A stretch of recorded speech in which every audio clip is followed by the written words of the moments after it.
جی بسم اللہ الرحمن الرحیم۔ ملحدین کی تکفیر کا مسئلہ چل رہا ہے، اور میں نے کہا تھا کہ ملحدین کی تکفیر کا مسئلہ مشکل بہت ہے، اس کا فیصلہ کرنا آسان نہیں۔ اگر کافر کو کافر نہ کہا جائے تو یہ مداہنت ہے، اور مسلمان کو کافر کہہ دیں تو انتہائی درجے کی گمراہی اور ضلالت ہے۔ بین معاملہ ہے، اعتدال کے ساتھ، بہت توازن کے ساتھ سارے معاملات طے کرنے ہوتے ہیں۔ اسی واسطے اس میں دیر بھی لگتی ہے تکفیر کے مسئلے میں۔ پہلے آپ ملحدین کے تکفیر مسئلے سے متعلق جتنے باتیں ہم نے بیان کی ہیں کتاب میں، اس کی بات کر لیں۔ اس کے بعد ہم کل جو شیعوں کی تکفیر کی بات چل رہی تھی اس کے بارے میں بھی کچھ ضروری باتیں کریں گے انشاءاللہ۔ اس میں ملحدین کی تکفیر کے سلسلے میں آپ بنیادی طور پر ذہن میں یہ رکھیں کہ سارا مدار اس پر ہے کہ ضروریات دین کا آدمی کوئی منکر ہے یا نہیں۔ جو شخص ضروریات دین میں سے کسی چیز کا منکر ہے وہ کافر ہوگا، اور اگر ضروریات دین میں سے کسی چیز کا منکر نہیں مگر بہت ہی گناہ گار ہے، سب کچھ ہے، اس کو ہم فاسق کہیں گے، فاجر کہیں گے، چور کہیں گے، ڈاکو کہیں گے، جیسے جیسے جرم ہوگا مجرم کہیں گے، کافر کہنے کی اجازت نہیں ہوگی۔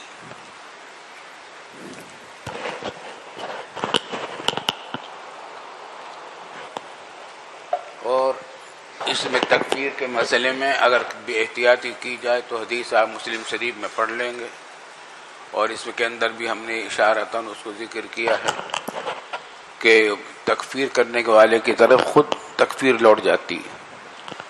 اگر اس نے بے احتیاطی سے کام لیا اور مسلمان کو کافر کہہ دیا، چاہے وہ کتنے فاسق فاجر تھا لیکن کافر نہیں تھا، اس کو کافر کہہ دیا تو یہ تکفیر لوٹتی ہے خود کافر کہنے والے کے اوپر۔ مسلم شریف کی روایت حدیث میں آئے گی، آپ پڑھ لیں گے تفصیل سے کتاب الایمان میں، وہاں تفصیل سے آئے گی یہ بات، یہاں اختصار کے ساتھ آئی ہے۔ احتیاط بہت رکھنی ضروری ہے۔ ایک مسئلہ اہل قبلہ کی تکفیر کا تھا، یہ مسئلہ آپ نے سمجھ لیا ہے کہ اہل قبلہ سے مراد صرف یہ نہیں ہے کہ قبلے کی طرف منہ کر کے نماز پڑھ رہا ہو تو بس وہ اہل قبلہ ہے اور اس کی تکفیر نہیں کی جائے گی، بلکہ امام ابو حنیفہ رحمۃ اللہ علیہ کی طرف سے قول منقول ہے کہ لا نکفر احد من اہل القبلہ، وہ بھی جملہ پورا نہیں ہے، پورا ہے کہ بذنب، کسی گناہ کی وجہ سے ہم نہیں کرتے، عملی گناہ کی وجہ سے نہیں کرتے۔ لیکن اگر کوئی اہل قبلہ ہے اور گناہ بھی کتنی وجہ سے کرتا بھی ہے، اور تکفیر وہ ضروریات دین میں سے کسی چیز کا منکر نہیں ہے تو کافر تو نہیں کہیں گے۔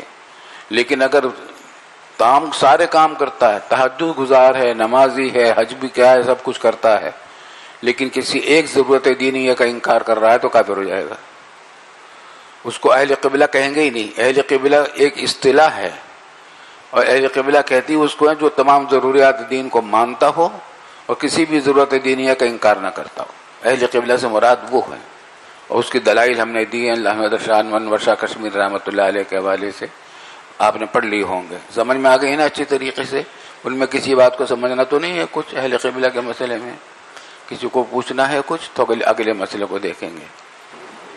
اہل قبلہ سمجھ میں آ گئی بات؟ ہاں صحیح ما سبق میں ایمان کی جب تعریف میں ہم پڑھ رہے تھے تو وہاں جی پہ آیا کہ ایمان کے لیے تمام ضروریات دین کی تصدیق کرنا ضروری ہے، یعنی ایجابی کلی، اور کفر کے لیے صرف سلبی جزئی بھی کافی ہے۔ لیکن صحیح علمگیریہ کی جو عبارتیں ہیں وہاں میں ہے، فتاوی علمگیریہ جو ہے صحیح، اس میں ہے کہ سمجھ نہیں آیا کیا کہا؟ فتاوی علمگیریہ میں ہے، ہاں اس کی عبارت میں ہے کہ اگر 100 میں سے 99 باتیں یعنی اکثری باتیں کفر کی ہوں اور کوئی ایک بات بھی ایمان کی مل رہی ہوں، یعنی جو تصدیق یہ ہو ضروریات دین کی، اس پہ صادق آ رہی ہوئی بات تو ہم اس کی تکفیر نہیں کریں گے۔ یعنی سلبی جزئی کو یہاں پہ کافی قرار دیا ایمان کے لیے۔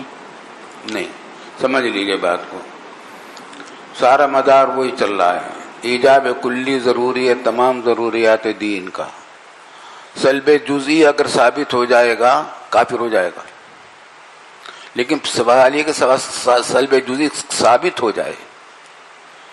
اگر سلب جزئی ثابت نہیں ہوتا پوری طرح یقین کے ساتھ تو اس کو ہم کافر نہیں کہہ سکتے. بات سمجھے؟ ذرا ٹھہر جائیے. ایک مسئلہ تو ہے اہل قبلہ کی تکفیر کا مسئلہ، اس سے تو فارغ نمٹ گئے نا آپ لوگ. اب آ جائیے مسئلہ جو آپ کا سوال ہے وہ ہے دوسرے مسئلے سے متعلق، وہ کہ المؤول لا یکفر. تکفیر، مؤول کی تکفیر نہیں کی جائے گی، قاعدہ یہی ہے، لیکن اس کی یہ علی الاطلاق نہیں ہے.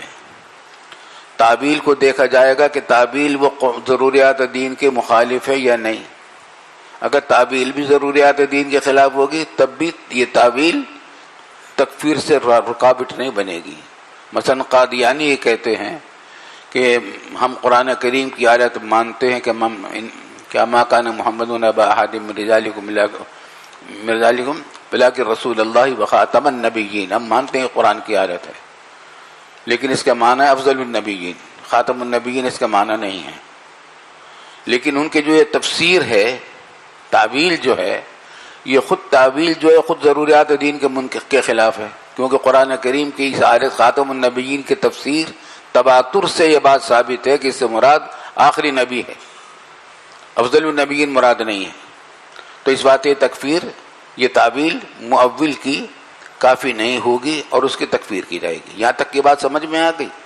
اب آگے آ جائیے بات، وہ یہ کہ مؤول کی تکفیر کرنے میں بہت احتیاط کرنی ضروری ہے.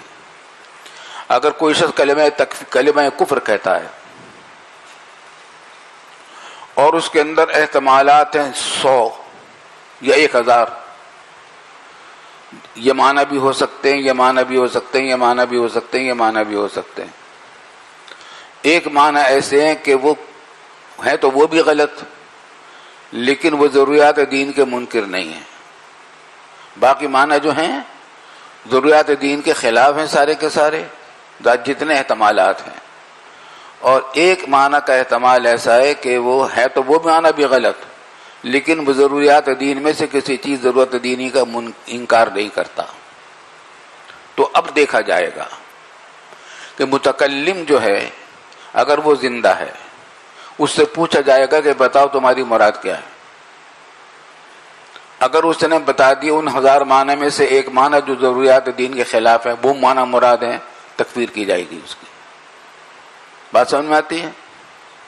اور اگر وہ کہتا ہے کہ میرے معنی، مجھے وہ معنی مراد ہے جس کو ہم کہہ رہے ہیں کہ جو ہے تو غلط لیکن ضرورت دین کے خلاف نہیں ہے، تو کیا ہوا؟ ہم اس کی تکفیر نہیں کریں گے، کیونکہ وہ جو تعبیل کر رہا ہے. بات سمجھ میں آ رہی ہے؟ تو کیا ہوا؟ سلب جزئی جب ثابت ہو جائے گا کفر ہوگا. یہاں سلب جزئی ثابت نہیں ہوا، تعبیل جب اس نے کر دی تو سلب جزئی ثابت نہیں ہوا، کیونکہ وہ جو معنی ہم کہہ رہے ہیں کہ جس کو ہم سمجھتے تھے کہ ہو سکتا ہے کہ کفر کے معنی ہوں، ہو سکتا ہے کہ دوسرے معنی ہوں، اس نے کہہ دیا کہ میری مراد یہ نہیں ہے، کفر کے معنی مراد نہیں ہے. تو سلب جزئی پایا گیا؟ بولو، نہیں پایا گیا. اس بات سے کافر نہیں ہوگا. سلب جزئی جب بھی پایا جائے گا کافر ہو جائے گا. ذہن میں آ گئی بات؟ نہیں سمجھ میں آئی؟ ہاں استاد جی، اس ایک کے علاوہ تو باقی سارے کلمات اس کی کفریہ ہیں استاد جی. ہاں ٹھیک ہے، اس پہ تو سلبی جزوی صادق آ رہے ہیں. وہ سلبی جزئی کہاں ہے؟ سلب جزئی تو جب ہوگا جب وہ ثابت ہو جائے کہ اس نے یہ کہا ہے، اس نے یہ معنی مراد لیے ہیں. جب معنی مراد لینے ثابت ہی نہیں ہے تو سلب جزئی کہاں ثابت ہوا؟ سلب جزئی تو جب ثابت ہوگا جب وہ یہ کہے کہ میں یہ معنی مراد لیتا ہوں جو کفریہ معنی ہے، تو سلب جزئی ثابت ہو جائے گا، کافر ہو جائے گا. اب بھی سمجھ میں آئی بات؟ نہیں آ گئی سمجھ میں؟ چلو ہاں بھائی، ایک بات اور سمجھ لو. ایک تو ٹھہر جائیے، ابھی بات ختم نہیں ہوئی. تو مؤول کی تکفیر کے مسئلے میں پہلی بات تو یہ ہے کہ قاعدہ یہی ہے کہ مؤول کی تعویل معنی تکفیر ہے، لیکن یہ قاعدہ علی الاطلاق نہیں ہے، بلکہ تعویل دیکھی جائے گی کہ وہ ضروریات دین کے مخالف تو نہیں ہے. اگر وہ تعویل ضروریات دین کے خلاف ہے تو اس کی تعویل اس کو تکفیر سے نہیں روکے گی. مثلا کہتا ہے ایک شخص کہتا ہے کہ میں خدا ہوں، میں خدا ہوں، اور اللہ سے مراد ہے میں، لا الہ الا اللہ کے اندر مراد ہے لا الہ الا میں ہوں، اور رسول اللہ سے مراد ہے فلاں بادشاہ. وہ تو ہر چیز کو کہ جنت سے مراد ہے گھر، اور دوزخ سے مراد ہے کارخانہ. تو یہ معنی مراد لیتا ہوں میں. تو یہ تو سارے دین کی کوئی بھی بات نہیں مانی، یہ تو تعبیل نہیں بلکہ تحریف ہے.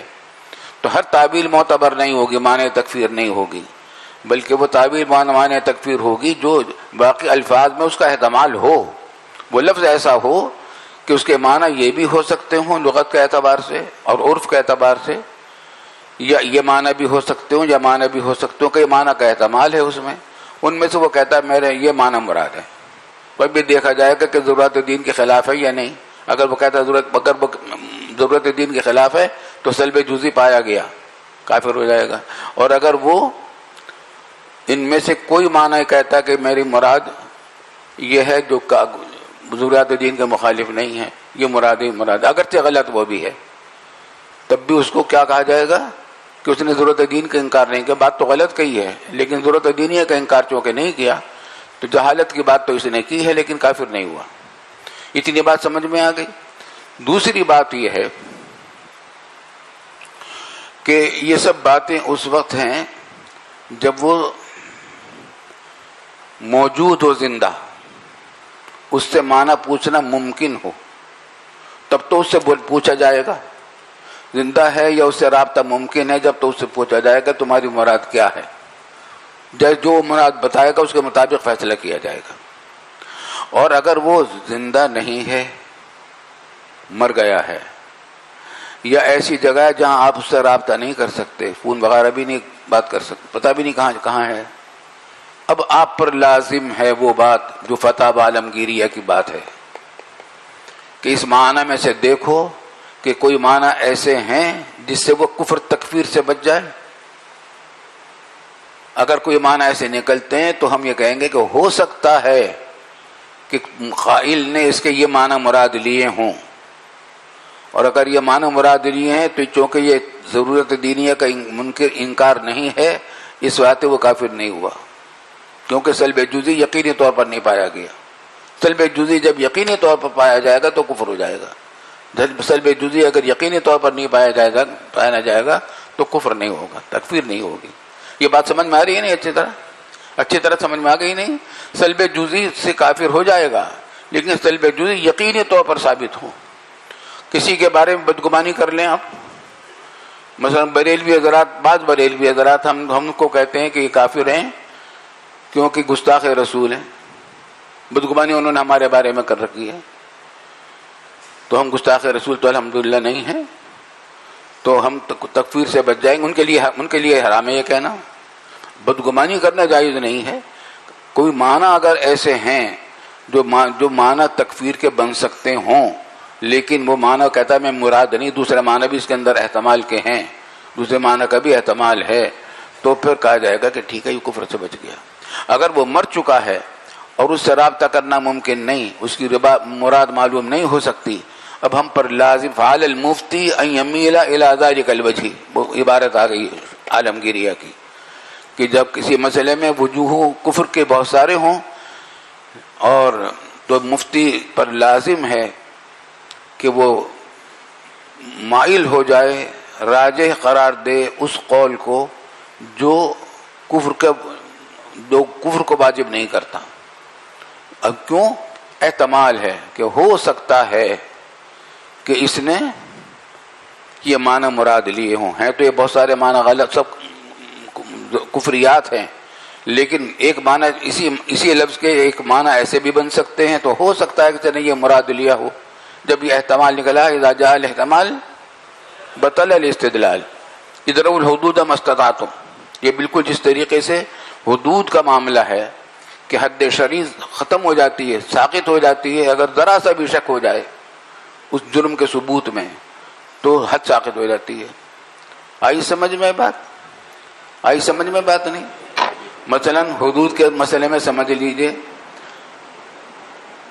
آپ نے یہ مسئلہ پڑھا ہے بھول گئے ہوں گے، لیکن آپ یاد دلا دیتے ہیں ہم آپ کو کہ کتاب الحدود میں آپ نے پڑھا ہوگا کہ دو آدمی ہیں، ایک اندر گھسا مکان کے اندر، وہ چوری کر کے سامان لایا باہر اور دروازے پر رکھا، باہر نہیں رکھا، دروازے پر رکھا، دوسرے نے دروازے سے اٹھا لیا باہر سے،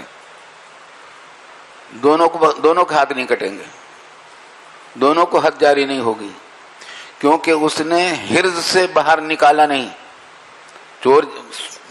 چوری حد سرقہ جب آتی، جب مال مسروقہ کو حرز سے نکالے باہر، نکالا نہیں تھا، باہر دروازے پر رکھا تھا، اس نے دروازے پر رکھا تھا، اس نے اندر سے نہیں نکالا بلکہ دروازے پہ سے اٹھایا، دونوں کے ہاتھ نہیں کٹیں گے۔ حالانکہ چوری میں دونوں شامل ہیں، دل چاہ کر ان کی پٹائی کریں خوب، لیکن حد نہیں ہوگی۔ البتہ تعزیراً ان کو قتل بھی کیا جا سکتا ہے، اگر عدالت یہ سمجھے کہ کسی زمانے میں جرائم بہت زیادہ ہو رہے ہیں تو چلو ایک دو آدمیوں کو قتل کر دیا جائے، پھانسی چڑھا دیا جائے تاکہ آئندہ لوگوں کو عبرت ہو جائے، یہاں تک تو جائز ہے، لیکن اس کو حد نہیں کہیں گے، ہم تعزیر کہیں گے۔ تعزیر میں قتل بھی کیا جا سکتا ہے۔ سمجھ آ رہی ہیں باتیں نہیں آتی؟ اسی طریقے سے تکفیر کا مسئلہ ہے کہ کسی کے بارے میں ہمارا یقین ہے کہ یہ بہت قاتل، یہ بہت غلط آدمی ہے اور اس کے دل میں غالباً کفر ہی ہے، لیکن چونکہ ثابت نہیں ہو رہا ہمارے سامنے، اس بات پہ ہم اس کو تکفیر نہیں کریں گے، فتویٰ نہیں دیں گے تکفیر کا۔ ارے سمجھ میں آتی ہے نہیں یہ باتیں؟ جی ایک سوال ہے۔ کون ہے؟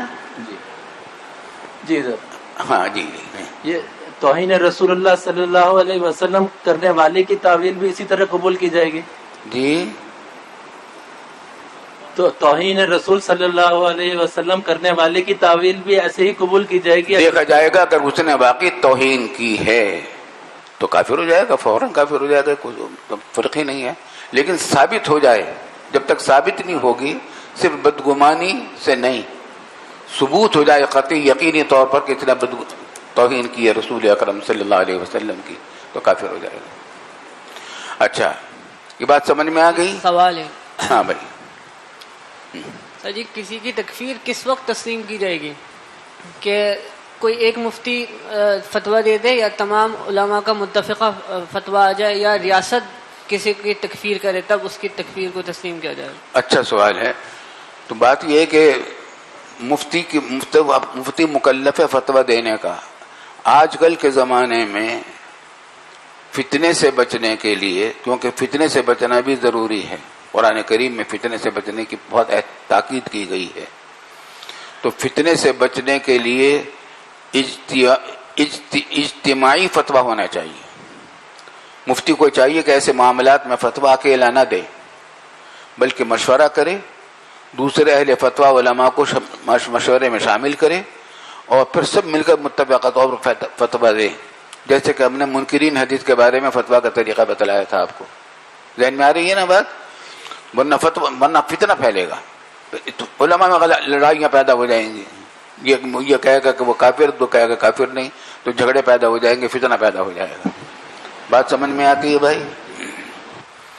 سوال ہے حسین جی۔ جی حسین جی، یہ کہتے ہیں کہ ایمان یعنی تمام ضروریات دین کی تصدیق کا نام ایمان ہے۔ نہیں، یہ نہیں کہا۔ کیا تکفیر کا نام، تکذیب کا نام ایمان ہے؟ ایمان تمام ضروریات دین کی تصدیق کا نام ہے۔ تصدیق کہاں؟ تصدیق کا؟ جی حسین جی، ہاں۔ تو اب یہ بات تو ہے، لیکن کون بول رہا ہے؟ 355۔ اچھا، ہاتھ اٹھا لو۔ تو اب اگر کوئی ہاتھ اٹھا لو۔ اچھا۔ تو یہ جو سلب جزئی ہے، یہ ہم نے گوئے کہ مفہوم مخالف سے نکالا کہ اگر کوئی کسی ایک کا انکار کرے گا تو اس نے سب کی تصدیق نہیں کی، اس لیے وہ کافر ہے، اور مفہوم مخالف احناف کے نزدیک یہ معتبر نہیں ہے۔ اللہ اکبر، بڑی پریشانی کی بات ہو گئی۔ مفہوم مخالف کس طرح نکلا؟ مفہوم مخالف کس طرح نکلا؟ مطلب اس نے سب کی جب کسی ایک کا انکار کر دیا تو سب کی تصدیق نہیں ہوئی تمام ضروریات دین کی، اس لیے وہ کافر ہے۔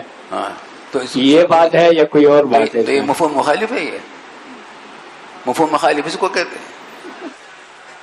پہلے مفہوم مخالف کا معنی تو دیکھو جا کر۔ کتابوں میں، مفہوم مخالف نہیں ہے یہ. خیر، بات سمجھ میں آ گئی نہیں؟ اچھا، جب یہ بات سمجھ میں آ گئی تو اب آگے دیکھ لیجئے. ایک سوال. ہاں، تو یہ اہل بریلوی حضرات جو یہ تعویل کرتے ہیں کہ آپ صلی اللہ علیہ وسلم عالم الغیب ہیں، اور تعویل اس میں کرتے ہیں کہ اللہ تعالیٰ نے انہیں عالم الغیب بنایا، تو اس طرح کی تعویل ان کی درست ہے؟ صحیح نہیں، صحیح نہیں ہے. اس صورت میں ان کی تکفیر کی جائے گی پھر؟ نہیں، دل کتنا بھی دل چاہے تمہارا تکبیر نہیں ہو جائے گی. خیر، ابھی دارالفتہ نہ کھولو، مسئلہ سمجھ لو، اصولی بات سمجھتے جاؤ. بے شمار جزیات تو بے شمار ہیں، سوالات بے شمار ہیں، تو وہ دارالفتہ میں جا کر پوچھنا. یہاں سے اصولی طور پر سمجھ لو بات کو، ورنہ سارا وقت اسی میں نکل جائے گا جزیات میں. اگر اصول سمجھ لو سارے کے بارے. جب یہ بات ہے کہ تعویل اگر ضروریات دین کے خلاف نہیں ہے تو وہ معنی تکفیر بنے گی، حاصل انقلاب تک. بات سمجھ میں آ گئی؟ تو اب ایک بات اور سمجھ لیجئے، اور وہ یہ کہ ہر کلمہ کفر بولنے والا کافر نہیں. آئی سمجھ میں بات؟ ہر کلمہ کفر بولنے والا کافر نہیں، وہ عنوان ہے. یہ لازمی نتیجہ ہے. مؤول کی تکفیر نہیں کی جائے گی کہ لازمی نتیجہ کیا ہے؟ کہ ہر کلمہ کفر بولنے والا کافر نہیں ہے، کیونکہ فقہا کی کتابوں میں بہت ساری لکھے ہوئے، شامی میں بہت سارے الفاظ لکھے ہیں، کلمات کفر یہ ہیں. اگر یہ کہا کفر فلاں نے، اگر یہ کہا تو کافر، یہ کلمہ کفر، یہ کلمہ کفر، یہ کلمہ کفر، لمبی فہرست ہے. کسی نے وہ کلمہ کفر بول دیا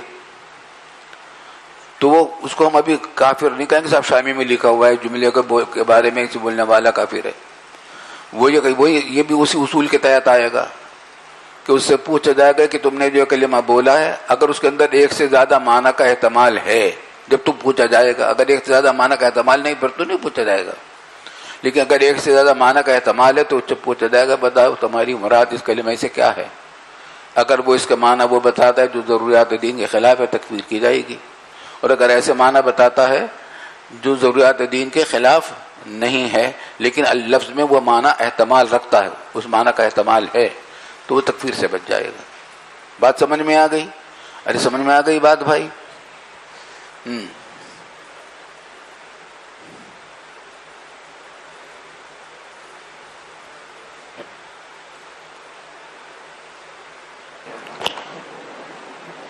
تکفیر میں بے احتیاطی پر سخت وعید، یہ آ گیا عنوان.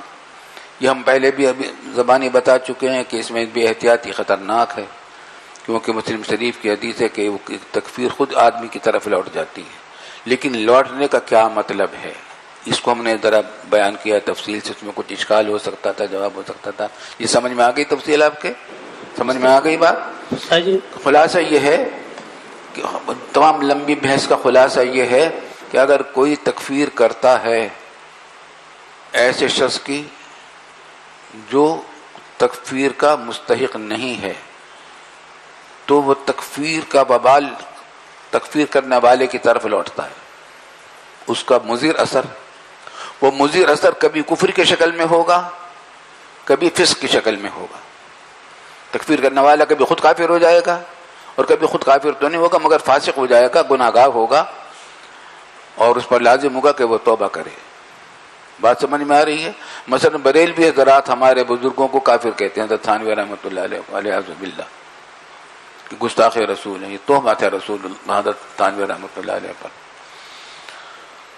تو مگر وہ وجہ کیا کہتا ہے کہ چونکہ گستاخ رسول ہیں اس واسطے کافر ہیں. تو کیا مطلب ہے؟ وہ شکل اول لے رہا ہے اس قیاس کی. کیا کہتا ہے کہ الیاذ باللہ حضرت تھانوی رحمۃ اللہ علیہ گستاخ رسول ہیں، اور جو شخص گستاخ رسول ہوتا ہے وہ کافر ہوتا ہے. یہ قاعدہ کلیہ ہے، صغرا اور کبرا ہے.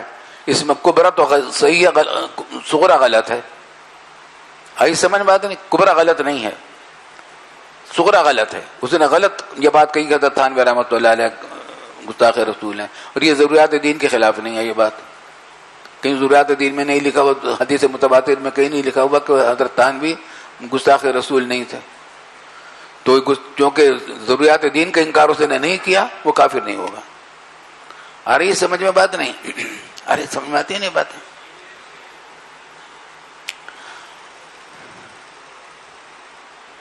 ایک اور واقعہ ہم آپ کو سنا دیں.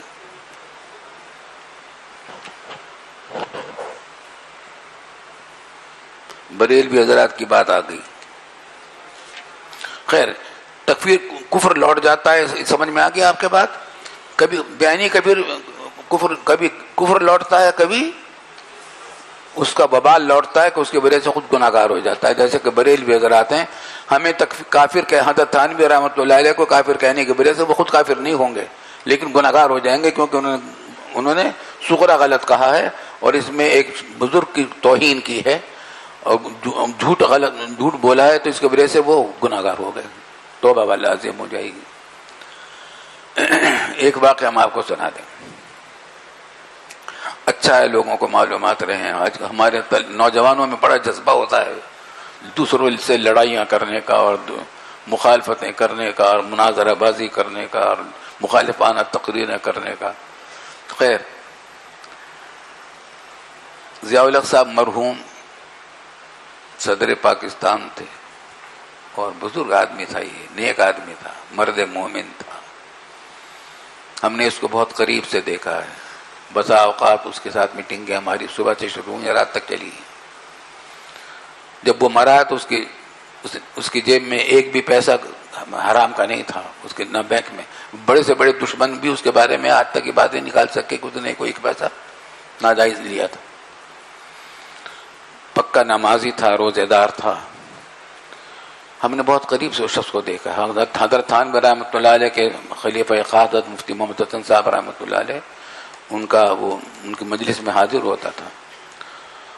حضرت ہمارے حضرت ڈاکٹر صاحب رحمۃ اللہ علیہ کو دعوت دی کہ میرے بیٹے کا نکاح پڑھائیں. اس میں بھی حضرت تھان کے ساتھ تھا. پھر بیٹی کا نکاح بھی پڑھانے کے لیے بلایا. اس وقت بھی باتیں ہوئیں. خیر, تو غلطیاں تو سب سے ہو جاتی ہیں. اعتراض مخالفین سب کے ہوتے ہیں, ان کے بھی مخالفین ہیں اور ان سے کچھ غلطیاں بھی ہوئی ہیں. انہوں نے کنونشن بلایا علماء کا, ہر سال بلاتے تھے. تمام مکاتب فکر کے علماء کو جمع کرتے تھے اسلام آباد میں, اسلام آباد ہوٹل میں. تو مختلف موضوعات ہوا کرتے تھے اس میں. ایک کنونشن میں انہوں نے ایک عنوان یہ رکھا, اتحاد بین المسلمین کا عنوان رکھا. مجھے چونکہ اس موضوع سے دلچسپی تھی, میں خاص طور سے شریک ہوا. اور سندھ کے جو وزیر مذہبی امور تھے انہوں نے بھی مجھ سے اصرار سے کہا کہ آپ ضرور آئیے گا. کنونشن ہوا, تقریریں ہوئیں, بریلوی حضرات کی بھی تقریریں ہوئیں, شیعہ حضرات کی بھی ہوئیں, ضیاء الحق صاحب کی بھی ہوئیں, بزرگ ہمارے ہم خیال حضرات کی بھی ہوئیں. خیر, یہ طے ہوا, کئی موضوعات طے ہوئے کہ فلاں موضوع کے لیے کمیٹی بنا دی جائے, وہ طے کرے گی, قرارداد طے کرے گی, اگلی جلسے میں پیش کرے گی. اور فلاں موضوع پر ایک کمیٹی بنا دی گئی کہ وہ اپنی مشورہ کر کے اپنی رائے پیش کرے گی کل کے اجلاس میں. تو ایک کمیٹی بنا دی گئی اتحاد بین المسلمین کی. اس کا کنوینر مجھے بنا دیا گیا, دائی, کہ آج ہی شام کو اس کا اجلاس ہو جائے گا کمیٹی کا, اور کل کو اپنی یہ کمیٹی اپنی رپورٹ تیار کرے گی اور کل کو اس میں پیش کی جائے گی یہ رپورٹ. چنانچہ شام کو اسلام آبادی کے ہوٹل میں ایک ہال کے اندر اس کمیٹی کا اجلاس ہوا. اس میں حضرت مولانا غلام اللہ خان صاحب کے صاحبزادے بھی تھے, مولانا اشرف علی صاحب, جانتے نہیں ہیں؟ ارے مولانا غلام اللہ خان صاحب بھی یاد ہے نہیں ہیں؟ بزرگ آدمی تھے, اللہ والے آدمی تھے, مگر متشدد بہت تھے بریلویوں کے حضرات میں. مشرک بہت کہتے تھے ان کو, بہت سختی کرتے تھے. باتوں میں بات نکلتی ہے, یاد آ جاتی ہے. کراچی میں جھگڑے نہیں ہوتے تھے بریلویوں کے, دیوبندی بریلوی کے بھی جھگڑا نہیں ہوتا. یہاں کے بزرگ جو تھے علماء کرام ہمارے, بریلوی حضرات بھی اور ہمارے بزرگ بھی سب افتراقی باتیں، اختلافی باتیں، پھر قبالیت کی باتیں کرتے ہی نہیں تھے. سلسلہ جو شروع ہوا وہ 2 حضرات سے شروع ہوا. اب پتہ نہیں ان میں سے پہلے کون آیا تھا. ایک شفیع محمد شفیع اوکاڑوی بہت ہی متشدد تھے، بریلوی مذہب میں متعصب تھے، دیوبندی مذہب کے خلاف، اور خود اس کی میں نے تقریریں سنی. حضرت تھانوی رحمۃ اللہ علیہ کو مشرف کہا اس نے تقریروں کے اندر، اور بہت سخت تقریریں کرتا تھا. اس کے جواب میں مولانا غلام اللہ خان صاحب کو بلایا جاتا تھا یہاں. وہ تقریریں کرتے تھے کہ وہ حلوے مانڈے کھانے والوں، حلوے مانڈے کھانے والوں، اور فلاں تم مشرک ہو، اور فلاں ہو فلاں ہو. یہ اور پھر تقریریں ہوتی تھی. تو حضرت مولانا غلام اللہ خان صاحب اس میں بہت متشدد تھے. وہ پنڈی سے آتے تھے اور شفیع اوکاڑوی صاحب اوکاڑے سے آتے تھے، اور یہ سارے قصے ہوتے تھے 12 ربیع الاول کے زمانے میں. باتیں بہت ساری ہوتی ہیں، چلو ہم مگر کام کی باتیں ہیں، سمجھ لو، کام دیں گے، ذہن بنے گا اس سے آپ لوگوں کا. والد صاحب رحمۃ اللہ علیہ، اچھا مولانا غلام اللہ خان صاحب بزرگان دیوبند کے عاشق تھے، والد صاحب کا بہت احترام کرتے تھے. ایک دن دارالعلوم کے ناظم میں اول مولانا نور احمد صاحب، جواد کے دادا، دارالعلوم کے ناظم اول تھے، بہت فعال انسان تھے. مولانا غلام اللہ خان صاحب سے وعدہ لیا کہ یہاں فجر کی نماز میں درس دیں گے، سبق درس قرآن دیں گے. حالانکہ اس زمانے میں سڑک تک نہیں تھی، یہاں تک لانا، پتہ نہیں رات کو 12 بجے چل کر جا کر وہاں سے ان کو لیا ہوگا اور فجر کی نماز میں لے کر پہنچا دیا ان کو، اور قرآن شریف کا انہوں نے درس دیا. تو ایسا معلوم ہوتا تھا کہ پورا قرآن بریلویوں کے اندر میں نازل ہوا. ایسا معلوم ہوتا تھا ہر لفظ بریلویوں کے رد میں تھا. خیر، تو تشدد تھا مزاجوں میں، مگر محبت تھی، عقیدت تھی. ہم کبھی پنڈی جاتے تھے، ان کو پتہ چلتا کہ ہم ہوٹل میں ٹھہرے ہوئے ہیں تو فوراً ٹانگے میں بیٹھ کر آ جاتے تھے اور کہ ہم اٹھا کے گھر چلے، ہمارے یہاں ٹھہریں گے آپ. بڑی بہت اہتمام کرتے تھے والد. تو والد صاحب رحمۃ اللہ علیہ نے ایک مرتبہ کہا کہ بھائی مولوی غلام اللہ، والد صاحب بے تکلفی سے بات کرتے تھے، جیسے شاگرد سے بات کرتے ہیں، بھائی مولوی غلام اللہ اتنی سختی نہ کیا کرو جتنی تم کرتے ہو، اتنی سختی نہ کیا کرو. تو فرمانے لگے کہ حضرت ہمیں سختی کرنے دیں، میں سختی اس بات پہ کرتا ہوں کہ تم میرے بزرگوں کی بات مان لو ورنہ ڈنڈے سے خبر لوں گا. اگر تم میرے بزرگوں کی بات مان لو اور اگر نہیں لوگا تو میں سختی کرتا رہوں گا. اسی طرح تو میں خذ بالموت حتی یرضی بالہمہ پر عمل کر رہا ہوں. سختی میں کرتا ہوں ان کے سامنے تاکہ یہ آپ کی بات مان لیں. آپ حضرات اعتدال کی بات کرتے ہیں، سنت کے مطابق بات کرتے ہیں، اس کو مان لیں. خیر، یہ تو مولانا غلام اللہ خان صاحب کا معاملہ تھا. یہ بھی بات دیکھو، اختلاف رائے بھی تھا، باہمی احترام بھی تھا. والد صاحب کو اختلاف تھا مولانا غلام اللہ خان صاحب کے طریقے سے، لیکن احترام بھی تھا، محبت بھی تھی. ہاں، تو میں کہہ رہا تھا کہ ضیاء الحق صاحب کے زمانے میں مولانا غلام، وہ جو کمیٹی بنی جس کا کنوینر مجھے بنایا گیا، تو اس میں وہ سندھ کے وزیر مذہبی امور بھی تھے، وہ بریلوی تھے مگر مجھ سے محبت کرتے تھے. تو وہ بھی تھے. مولانا غلام اللہ خان صاحب کے صاحبزادے مولانا اشرف علی صاحب بھی اس میں شریک تھے، اور محمد شفیع اوکاڑوی بھی شریک تھے. اور اس وقت محمد شفیع اوکاڑوی صاحب کو ضیاء الحق صاحب نے ایک درجہ ایسا دے رکھا تھا، وزیر کے برابر درجہ دے رکھا تھا، عہدہ دے رکھا تھا. تو وہ جو میٹنگ ہوئی تو اس میں بعض اوقات تیزم تازی بھی ہو گئی بہت زیادہ مولانا اشرف علی صاحب کے درمیان اور بعض بریلوی حضرات کے درمیان. بیچ میں ہم نے چھوٹ چھٹاؤ کروایا اور قرارداد بہت اعلیٰ درجے کی تیار ہوئی، الحمدللہ بہت اعلیٰ درجے. آج وہ چھپ گئی، چھپی کتابی شکل میں محفوظ ہے. ضیاء الحق صاحب کے زمانے میں وہ چھپ گئی تھی کہ اتحاد بین المسلمین کس طریقے سے قائم کرنا چاہیے اور کس طریقے سے ہو سکتا ہے، اس کے طریقے طے ہوئی، اس میں اس کو بریلویوں نے بھی مانا تھا، شیعوں نے بھی مانا تھا، تمام اہل حدیث نے، بزرگان دیوبند نے، سب نے اگلے دن جو کنونشن میں پیش ہوا تو سب نے اس کو مان لیا۔ تو خیر میٹنگ ابھی ختم ہوئی، اگلے کنونشن تو صبح کو ہونے والا تھا، کل میٹنگ ختم ہوئی تو مولانا شفیع وقاڑوی صاحب مجھ سے الگ ملے، کہا کہ آپ ذرا مجھے آپ سے بات کرنی ہے، تو وہ الگ لے گئے، فرمانے لگے کہ دیکھیے مجھے اوروں سے تو کوئی اطمینان ہوتا نہیں، آپ دونوں بھائیوں پر مجھے اعتماد ہے، میں آپ سے ایک بات کہتا ہوں، اور وہ یہ کہ میں نے حضرت تھانوی رحمۃ اللہ علیہ کی شان میں بہت گستاخیاں کی ہیں اور علماء دیوبند کے خلاف بہت تقریریں کی ہیں،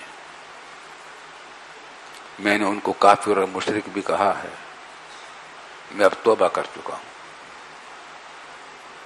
اور وجہ اس کی یہ ہے کہ میں نے تفصیل سے مطالعہ کیا حضرت تھانوی رحمۃ اللہ علیہ کی کتابوں کا، میرے پاس حضرت تھانوی رحمۃ اللہ علیہ کی اور بزرگان دیوبند کی اتنی کتابیں ہیں کہ بہت سارے علماء دیوبند کے پاس اتنی کتابیں نہیں ہوں گی۔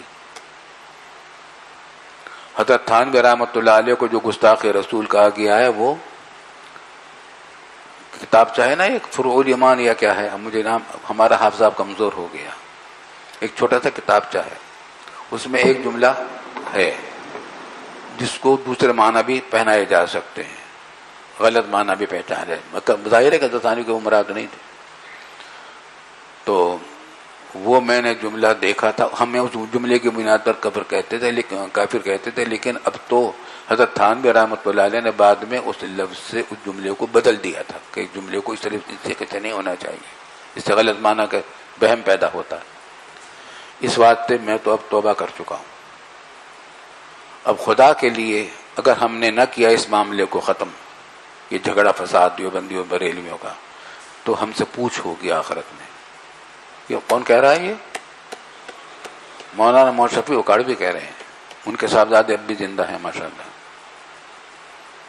میں نے کہا تو آپ میرے دل کی بات کہہ رہے ہیں، کہنے لگے کچھ کیجیے، میں نے کہا کرو، بالکل تیار ہے، میں تو بتا کیا کریں، لیکن کہنے لگے بڑا مشکل کام ہے اپنے آدمیوں کو تیار کرنا اس بات پر، کیونکہ ہر ایک میں جوش ہے، جذبہ ہے، تعصب تشدد ہے، آپ کے ہاں بھی ایسے لوگ ہوں گے، ہمارے ہاں بھی ایسے۔ میں نے کہا بالکل دونوں طرف ہیں، پھر کیا کریں؟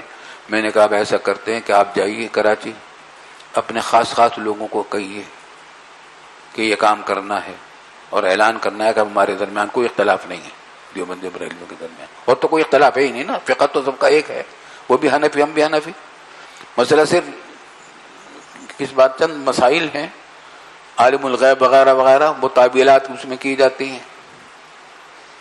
اور در حقیقت عالم الغیب سے مراد وہ علم غیب مراد نہیں ہے، بلکہ ہم نے تفصیل لکھی ہے، اس میں مسلم شریف میں آ جائے گی، وہ کیا الفاظ ہیں؟ انباء الغیب، انباء الغیب کو وہ علم غیب کہتے ہیں، حالانکہ انباء الغیب کو ہم بھی مانتے ہیں، ہم اس کو علم الغیب نہیں کہتے، وہ علم انباء لفظی نزاع لفظی ہے۔ خیر، تو طے یہ ہوا کہ آپ اپنے آدمیوں کو خاص لوگوں کو تیار کریں اس کام پر کہ ہم جمع ہوں گے، اور میں اپنے یہاں کو تیار کرتا ہوں، پھر ایک اجتماع ہم آپس میں کرتے ہیں، چھوٹا اجتماع، جب ہم سب متفق ہو جائیں تو پھر ذرا کچھ بڑے پیمانے پر لوگوں کو خاص لوگوں کو جمع کیا جائے کہ بھائی دیکھو آپ اعلان کرو ہمارے درمیان کوئی اختلاف نہیں ہے، عقیدے میں کوئی ایسا اختلاف نہیں ہے جو موجب تکفیر ہوتا، اعمال میں اختلاف ہے، کسی عمل کو وہ بدعت کہتے ہیں، ہم بدعت کہتے ہیں، کسی کو وہ بدعت نہیں کہتے، وہ ایک الگ مسئلہ ہے، لیکن عقائد میں کوئی اختلاف نہیں ہے جس کی بنیاد پر کفر و اسلام کے فیصلے کیے جائیں، اس پر ہم تیار ہو جائیں، سب کو تیار کر لیں، جب یہ سب ہو جائے تو پھر بڑا اجتماع بلایا جائے، جب وہ بڑا اجتماع بھی ہو جائے تو پھر پورے ملک کا کنونشن بلایا جائے، تمام علماء دیوبند اور تمام علماء بریلی کا، اور اس میں اعلان کیا جائے کہ ہمارے اور دیوبندی علماء کے درمیان کوئی عقائد کا ایسا اختلاف نہیں جس پر کفر و اسلام کے فیصلے کیے جائیں۔ یہ بات طے ہو گئی۔ میں یہاں آیا، اپنے ساتھیوں سے ذکر کیا، حضرت مولانا شمس اللہ صاحب سے، مولانا صاحب محمد صاحب سے، مولانا تقی صاحب سے، انہوں نے مجھ سے ذکر کیا ہوگا. یہ تھا سال کا تعلیمی سال کا آخری سال، 6 ماہی کے بعد کا. 6 ماہی کے بعد استادوں کے اوپر جو بیتتی ہے تمہیں معلوم ہے کیا ہوتا ہے. دن رات کھپے رہتے ہیں اس میں. ہم بھی مشغول ہوئے. اچھا سوچا کہ ذرا کچھ اسباب سے نمٹ جائیں تو پھر ان سے رابطہ کریں گے. یہ سوچ ہی رہے تھے کہ ان کا انتقال ہو گیا. مولانا شفیع کاڑوی صاحب سولجر بازار میں ہوتے تھے. میرا خیال ہے 1 مہینہ بھی نہیں ہے، 1-2 مہینے ہوا انتقال ہو گیا. بس اللہ کو منظور نہیں تھا، ورنہ یہ جھگڑا فساد ختم ہو جاتا. دیوبندی بریلوی کا دیوبندی بریلوی کا جھگڑا جو ہے وہ صرف نزاع لفظی کی بنیاد تک، عقائد میں نزاع لفظی کا ہے اختلاف. مسائل میں اختلاف ہے. وہ بات چیزیں کو کام کرتے ہیں بدعت نہیں سمجھتے، ہم کہتے ہیں یہ بدعت ہے، تو عملی طور پر ہے، گناہ ہے. خیر یہ قصے بھی پیش آئے. اب آ جاؤ شیعوں کے مسئلے پر. تو بنیادی طور پر یہاں سمجھ لیجئے کہ یہ مسئلہ بھی شیعہ کی تکفیر کا مسئلہ بھی مبنی ہے اسی تعریف ایمان پر. التصدیق بما علم مجیء النبی صلی اللہ علیہ وسلم الآخر ہی ایمان ہے، اور ان میں سے کسی ایک چیز کی تکذیب بھی کرنا کفر ہے. بس اب یہ دیکھا جائے گا کہ جو شیعہ کسی بھی ایک چیز جزو ضرورت دینیہ کا منکر ہے وہ کافر ہے. نتیجہ یہ ہے کہ اصولی طور پر جو ہم نے دیکھا شیعوں کی 3 قسمیں بنتی ہیں. یوں تو بہت ساری ان کے فرقے ہیں، ہر فرقے کے تفصیلات بھی ہمیں معلوم کرنا آسان نہیں، کس کے ان کا عقیدہ کس طریقے سے ہے، کیا کیا ہے. بہت سارے فرقے ہیں. پھر ان کی جو نقل ہوتا ہے وہ بھی بعض اوقات انہی کے فرقے کا آدمی کہتا ہے کہ ہمارا مذہب یہ، دوسرا کہتا ہے کہ نہیں ہمارا مذہب نہیں، ہمارا مذہب یوں ہے. تو یہ بھی اختلافات ہیں ان کے. لیکن مجموعی طور پر اصولی طور پر جو بنتی ہیں 3 قسمیں بنتی ہیں شیعوں کی. ایک قسم ہے جو بالاتفاق کافر ہے، بالکل کافر ہے.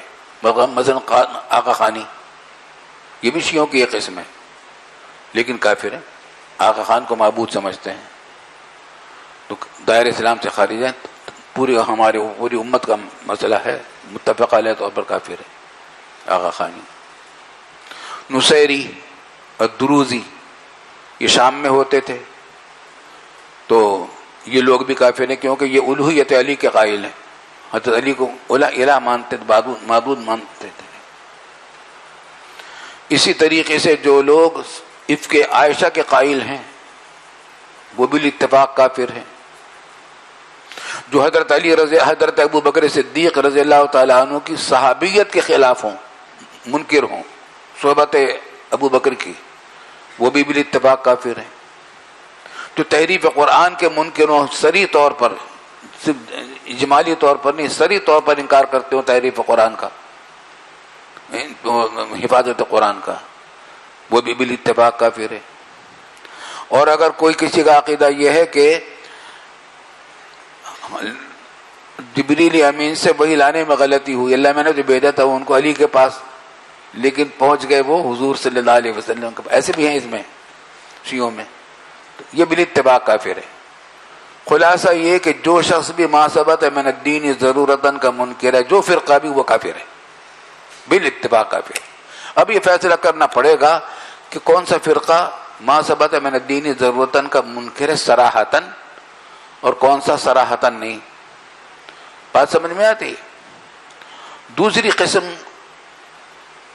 شیعوں کی وہ ہے جو بالاتفاق کافر نہیں ہے. یہ تفضیلی شیعہ ہیں، اور یہ تفضیلی شیعہ بخاری کے راویوں میں بھی موجود ہیں، مسلم شریف کے راویوں میں میرا بھی موجود ہیں. بلکہ حاکم نیشاپوری تو کہتے ہیں، حاکم صاحب مستدرک کہتے ہیں کہ ان کتاب مسلمین ملعان من الشیعہ. مسلم شریف جو ہے یہ تو شیعوں سے بھری پڑی ہے، اتنے راوی ہیں شیعہ. بخاری میں بھی شیعہ کے راوی موجود ہیں. بات سمجھ میں آ رہی ہے؟ مگر یہ تفضیلی شیعہ ہیں اور معاندین اہل شیعہ نہیں، کیونکہ امام مسلم نے اپنے مقدمے میں، مسلم کا مقدمہ جو ہے وہ پڑھ لیا ہے، اور پتہ نہیں یاد بھی ہے تو ان لوگوں کو یہ نہیں ہے. اس میں ایک مستقل باب قائم کیا ہے کہ معاندین اہل بدعہ کی روایات قبول نہیں کی جائیں گی، ان کو روایت کرنا جائز نہیں. جو اہل بدعت میں سے معاندین ہیں، اور معاندین کے دو مطلب ہو سکتے ہیں کہ متعصب کہ اپنے مذہب کے موافق روایت نقل کرتے ہوں، مخالف کو چھپاتے ہوں، مخالف روایتوں کو، ان کی روایتیں قبول نہیں کی جائیں گی. اور دوسرا مطلب یہ بھی ہو سکتا ہے کہ دونوں مطلب بیان کیے گئے کہ وہ داعی اپنے مذہب کا ہو، غلط مذہب کا، ایسے اہل بدعت کی روایت کو قبول نہیں کیا جائے گا. تو امام بخاری اور امام مسلم رحمۃ اللہ علیہ نے جو اپنے شیعوں کی روایتیں لی ہیں وہ ایسے لوگوں کی لی ہیں جو معاندین نہیں تھے، تو لیکن لی ہیں انہوں نے، بخاری نے بھی اور مسلم نے بھی، بالاتفاق وہ مسلمان ہیں. مسلمان ہی کیا، امام بخاری کے رجال میں سے ہیں، معمولی بات نہیں. کچھ لوگ ایسے ہیں جن کے کفر میں اختلاف ہوا ہے، یہ امامیہ ہیں، 12 اماموں کے قائل ہیں. زیادہ تر پاکستان میں یہی لوگ ہوتے ہیں، ہندوستان پاکستان میں 12 اماموں کے قائل ہیں. ان میں سے 2 رائے ہو سکتی ہیں، کوئی ان کو بنیاد پر، چنانچہ اختلاف چلا آ رہا ہے، فقہاء نے لکھا ہے کہ اس میں اختلاف ہے، دونوں طرح کے اقوال ہیں. لیکن کچھ حضرات جو زیادہ تر ہمارے بزرگوں نے اختیار کیا ہے وہ عدم تکفیر کا قول اختیار کیا ہے. بات سمجھ میں آتی ہے؟ اور بہت سے لوگوں نے ان کو کافر قرار دیا ہے. اب میں آپ کو ذرا تھوڑی سی تفسیر اور سنا دوں.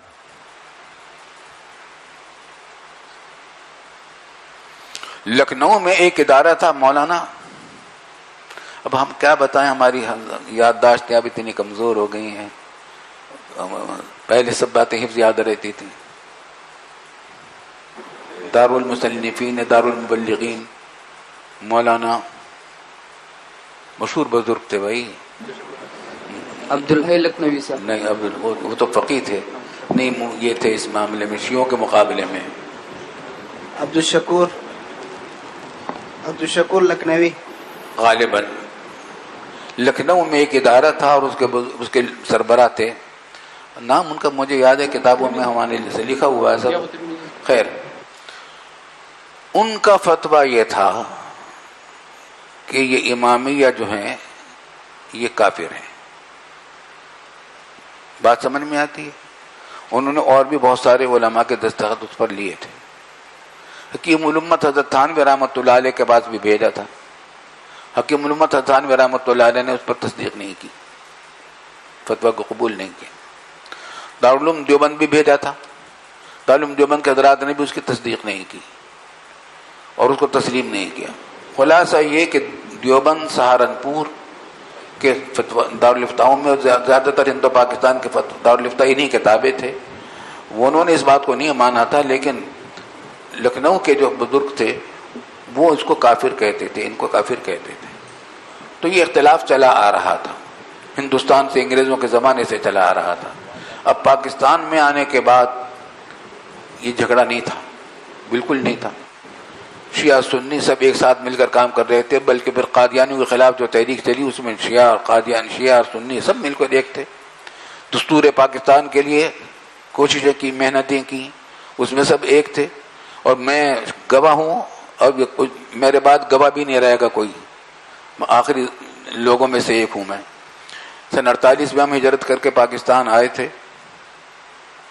شیخ الاسلام علامہ شبیر احمد صاحب عثمانی بانی پاکستان تھے قائد اعظم کی طرح، اور پھر سلمان صاحب ندوی رحمۃ اللہ علیہ بھی تشریف لے آئے تھے. والد صاحب رحمۃ اللہ علیہ بھی تحریک پاکستان میں شریک رہے تھے. 12 ربیع الاول کے جلسے ہوتے تھے، سیرت طیبہ کے جلسے ہوتے تھے کراچی میں.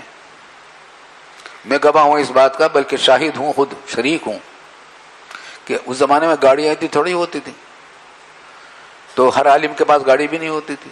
کوئی ایک گاڑی کا انتظام ہوتا تھا، وہ گاڑی پہلے لیتی تھی کسی کو. مثلا اہل حدیث کے ایک عالم تھے حضور اس زمانے میں، ان کو بٹھا لیا. پھر آگے چل کر عبدالحامد بداوی صاحب کو بٹھا لیا جو بریلوی تھے، بریلوی عالم تھے. پھر یہاں آئے والد صاحب کو بٹھا لیا، میں بھی ان کے ساتھ. آگے گئے تو چکڑال میں کراچی یونیورسٹی میں ایک لیکچرر تھے شیعہ، بس کیا بتائیں، ذہن سے الفاظ نام نکل جاتے ہیں. وہ ایک ہی گاڑی میں جا رہے ہیں، جلسہ ایک ہے، ایک ہی اسٹیج پر تقریر ہو رہی، سیرت طیبہ پر سب کی تقریریں ہو رہی ہیں. مولانا صاحب ملک صاحب تھانوی ایک ہی جلسے میں سب کی تقریریں ہوا کرتی تھی، لڑائی جھگڑے نہیں تھے. لڑائی جھگڑے تو پنجاب سے آئے تھے. یہ آئی سمجھ بات نہیں؟ خیر، یہ لڑائی جھگڑے نہیں تھے. جب جھگڑے پیدا ہو گئے تو پھر ضد بھی پیدا ہو جاتی ہے، جذبات بھی بڑھ جاتے ہیں، جو سنجیدہ لوگ ہوتے ہیں وہ بھی مشتعل ہو جاتے ہیں. خیر،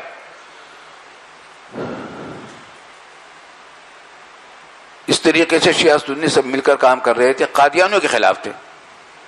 قادیانیوں کو کافر قرار دے دیا گیا. تحریک چلی تو اس میں بریلوی حضرات نے بھی پورا ساتھ دیا. دستور پاکستان بنا سن 73 کا، اس میں بھی شیعہ بالکل ساتھ تھے. 22 نکات طے ہوئے، وہاں ہمارے بزرگوں نے طے کیے. 33 علماء، ان میں شیعہ بالکل برابر کے شریک تھے. قرارداد مقاصد منظور کی گئی، اس میں بھی شیعہ برابر کے شریک تھے. بورڈ آف تعلیمات اسلام بنایا گیا جس میں والد صاحب علامہ سید سلمان صاحب ندوی بزرگ علماء کرام تھے. اس میں ایک شیعہ عالم بھی تھے. تو مولانا صدیق صاحب کیا تھے، تو وہ بھی تھے. وہ بلکہ ہمارے پڑوس میں رہتے تھے. کبھی کوئی جھگڑا نہیں پیدا ہوا کسی، نہ دستور پاکستان کی تعلیم کاموں میں، نہ قانون کی تدویر میں. کسی جگہ میں کوئی جھگڑا پیدا نہیں ہوا، کبھی اختلاف بھی نہیں ہوا دستور پاکستان میں. پھر ہوا یوں کہ جب ضیاء الحق صاحب کا زمانہ آیا تو انہوں نے حدود آرڈیننس نافذ کیا، اسلامی حدود کا. چور کے ہاتھ کاٹے جائیں گے، زانی کو 100 کوڑے لگائے جائیں گے، وغیرہ وغیرہ.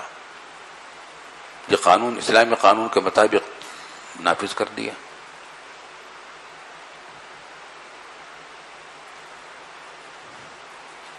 اس زمانے میں ایک یورپین اخبار نویس ہوتا تھا، بس اب اس کا نام پھر نکل رہا ہے ذہن سے، مجھے یاد رہتا تھا. اس کے پیٹ میں درد اٹھا.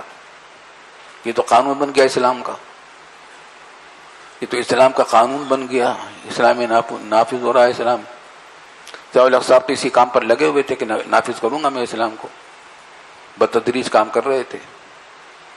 حدود آرڈیننس پاس کر دیا.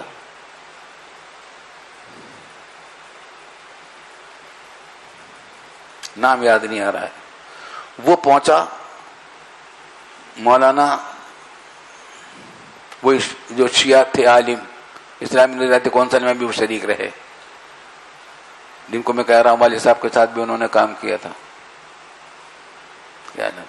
ان کے پاس پہنچا کہ حضرت آپ شیعوں کا کیا مذہب ہے اس میں؟ انہوں نے کہا کہ وہی مذہب ہے جو یہ مذہب ہوا ہے، البتہ چور کے ہاتھ کاٹنے میں تھوڑا سا فرق ہے. ہمارے یہاں سے ہاتھ کاٹا جاتا ہے اور اہل سنت والجماعت کا یہاں سے ہاتھ کاٹتے ہیں.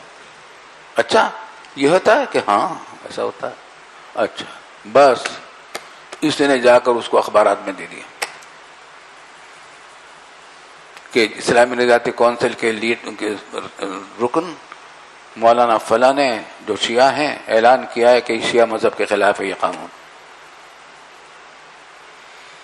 اور یہ قانون اب جو تھا تو شیعوں کے اندر وہ جذبہ پیدا ہوا، اور پہلے سے ہی دشمنان اسلام تو موجود رہتے ہیں ایسے موقع پر جھگڑے کو، فساد کو پھیلانے کے لیے تاکہ دین کا کام رکے. تو کچھ لوگوں نے جوش دلا دیا اور شیعوں کو، میں تمہارے خلاف قانون بن رہا ہے، ان کے خلاف قانون بنا رہے ہیں.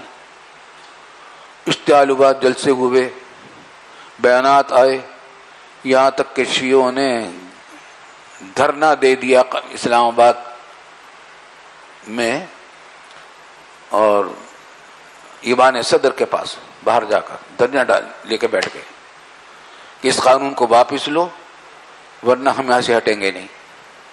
اب ضیاء الحق صاحب بیچارے کے لیے مصیبت کھڑی ہو گئی.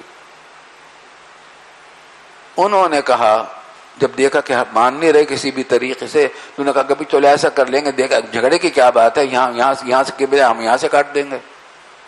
وہ کہہ دیا ضیاء الحق صاحب نے. اس کے خلاف یہاں کراچی میں مسئلہ کھڑا ہو گیا. ہمارے سنی مسلمانوں نے جلوس نکالے، جلسے نکالے اور کیا کیا ہوا، اور شیعہ کافر کافر، شیعہ کافر، اور یہ سب قصے وہاں سے چلے. اب تک مسلمان تھے وہ سب، اب کافر ہو گئے. شیعہ کافر جو ہوئے 2 وجہ سے ہو گئے. ایک تو اسلام قانون بن رہا تھا، یہ تحریک چلانی تھی تاکہ اسلامی قانون رکے، ضیاء الحق صاحب کام نہ کر سکے. اور دوسری بات یہ بھی تھی کہ اسی زمانے میں عرب ایران جنگ ہو رہی تھی، عراق اور ایران کی جنگ ہو رہی تھی، اور عرب علماء عراق کا ساتھ دے رہے تھے، شیعہ علماء ایران کا ساتھ دے رہے تھے. تو جھگڑے وہاں ہو رہے تھے، فساد جنگ وہاں ہو رہی تھی، یہاں فرقے کھڑے ہو گئے. اب مسئلہ پیدا ہوا کہ بھئی شیعوں کو کافر قرار دیا جائے. آئی سمجھ میں بات؟ یہاں سے چلا قصہ. ایک بات تو یہ ہوئی. دوسری بات یہ ہوئی شیعوں کو کافر قرار دیا، مطلب یہ کہ علی الاطلاق شیعوں کو تو کافر قرار دینے کا میں بتا چکا ہوں کہ بہت ساری شیعوں کو تو ہم بھی کافر کہتے ہیں، سب کافر کہتے ہیں، لیکن ان کہتے ہیں علی الاطلاق کافر قرار دیا جائے. تو ایک تو یہ مسئلہ کھڑا ہوا جس کی وجہ سے یہ شیعہ سنی کی تکفیر کا مسئلہ ایک بڑا مصیبت کا بڑا مسئلہ بن گیا. اور دوسری وجہ یہ ہو گئی کہ قادیانیوں کے جب خلاف تحریک چلی سن 52 یا 53 کا مسئلہ ہے، وہ نانک واڑے میں مدرسہ تھا، اس زمانے میں ہم وہیں پڑھتے تھے، ابتدائی درجات تھے ہمارے. اللہ اکبر. قادیانیوں کے خلاف بہت زبردست تحریک چلائی تھی جمعیت الاحرار نے، اور پھر تمام مکاتب فکر کے علماء نے، اس میں دیوبندی بریلوی سب شریک تھے. بہت ہی زبردست تحریک چلی پورے ملک میں، خون ریزی تک کی نوبتیں آئیں، کیا کہ قصے ہوئے. اور پھر اس میں نتیجہ یہ ہوا کہ فیصلہ، حکومت ظالم قسم کی حکومت تھی، اس نے شیعوں کا قادیانیوں کا ساتھ دیا، اور جتنے تحریک میں مسلمان تھے، علماء تھے، ان کو طرح طرح کی سزائیں دی گئیں، جیلوں میں ڈالا گیا، سزائے موت تک سنائی گئی. عمل تو نہیں ہوا تھا اس کا، تحریک ناکام ہو گئی. خلاصہ یہ. اس کے بعد ایک کمیشن بنا عدالتی کہ وہ تحقیق کرے اس مسئلے کی کہ اس کی تہ میں کیا قصہ تھا اور کیا غلطی کس کی تھی اور کس کی نہیں تھی. کیا لمبے جسٹس منیر کی سربراہی میں یہ قائم ہوا ہے ٹیوبرن، کیا کہتے ہیں اس کو انگریزی میں، کیا کہتے ہیں، خیر اس کو کہتے ہیں، کمیشن قائم ہوا. اس میں گواہیاں لینی شروع کی کہ مسئلہ کیا تھا کہ غیر مسلمانوں کا مطالبہ تھا کہ قادیانیوں کو غیر مسلم اقلیت قرار دیا جائے. سمجھ آتی ہے نا بات؟ تو اس نے عدالت میں پوچھنا شروع کیا علماء کو بلا کر کے یہ بتائیے کہ صاحب آپ کا مطالبہ کیا کہ یہ کیسے یہ بتائیے مسلمان کس کو کہتے.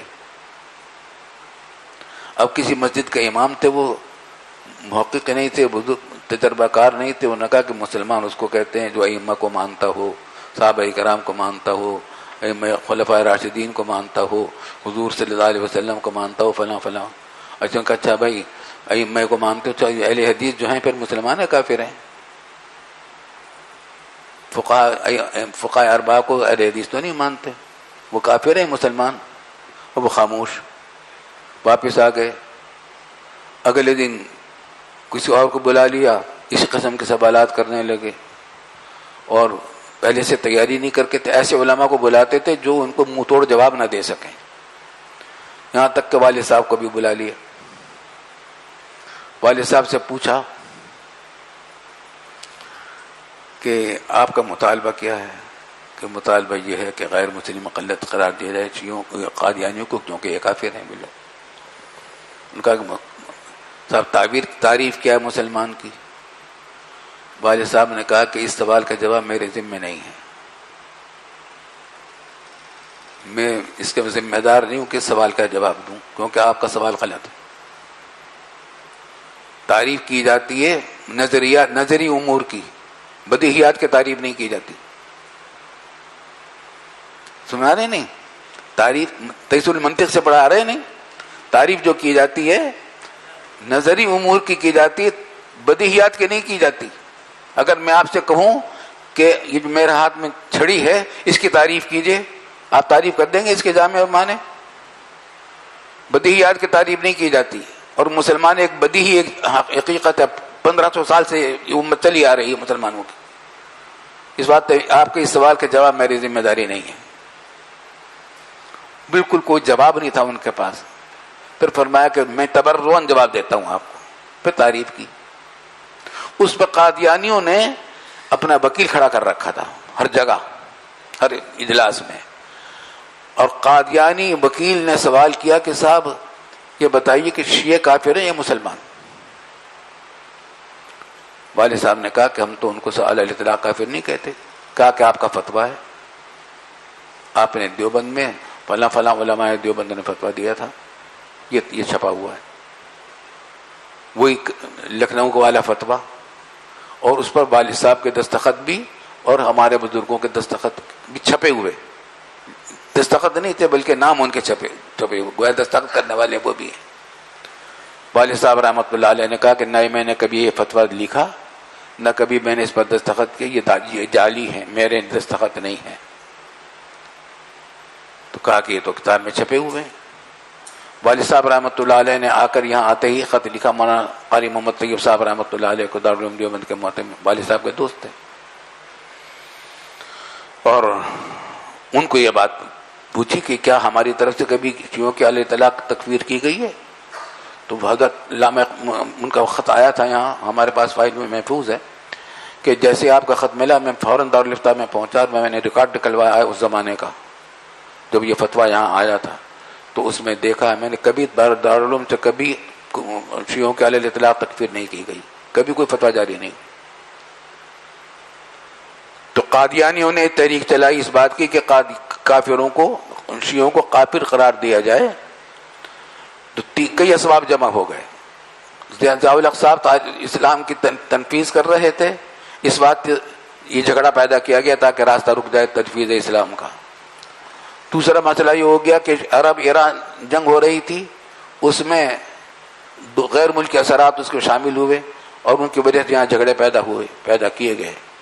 اور تیسرا وجہ یہ ہوئی کہ قادیانیوں کی پوری کوشش یہ تھی کہ شیعہ سنی جھگڑا کھڑا ہو تاکہ ہمیں کہنے کا یہ موقع مل جائے کہ مولوی تو ہر ایک کو کافر کہتے ہی رہتے ہیں, شیعوں کو بھی کافر کہتے ہیں, ہمیں بھی کافر کریں.